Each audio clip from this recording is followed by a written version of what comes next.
We're hoping to get through 4 horse castrations today with the students. I really like these guys. I do like to see them out in the wild, but we do need a program where we help them out. I never have felt that there was a necessity to take horses from out there just to go to slaughter. My name is Jack Nickel, and I'm the manager of the Wild Horse site. We rescue and save horses. We want a better home for them because they do have to come off if they're on private property or leases, and so the alternative is to go to the slaughterhouse.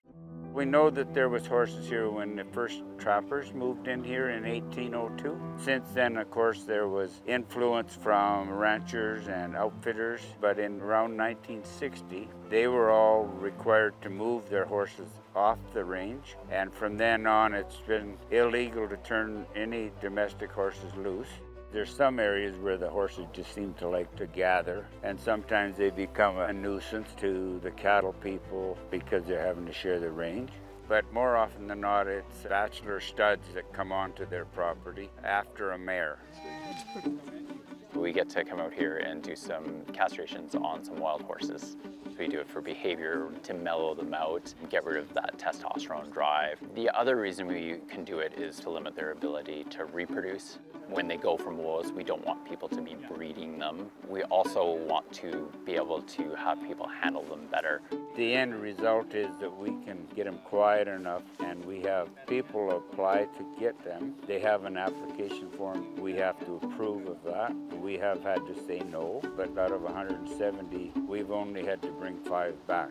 It's such an amazing opportunity for the University of Calgary to be able to be involved in what's going on out here for our students.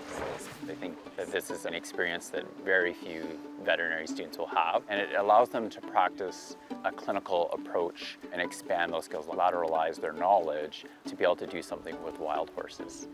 It's been since 2010 that I've been working with these horses and castrating them and doing the veterinary work. So way before this facility existed, before we had the sedation and anesthesia protocols that we do now. And it's just been really amazing to see the evolution of the process and how smoothly and safely everything works now for the horses as well as the people involved.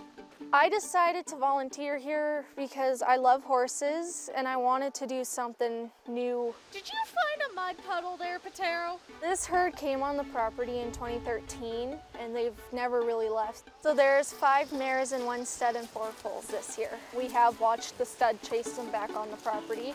So the stud knows that this is safety here. They've been here all these years and we've just helped them out and taught them that they can trust us.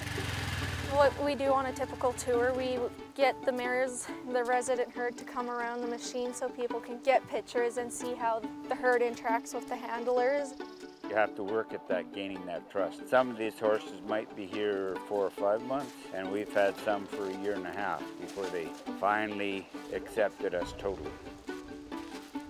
When I moved to Alberta here, I became aware that there were wild horses, and I met the people at the Wild Horses of Alberta Society, and I actually came to adopt 3 horses.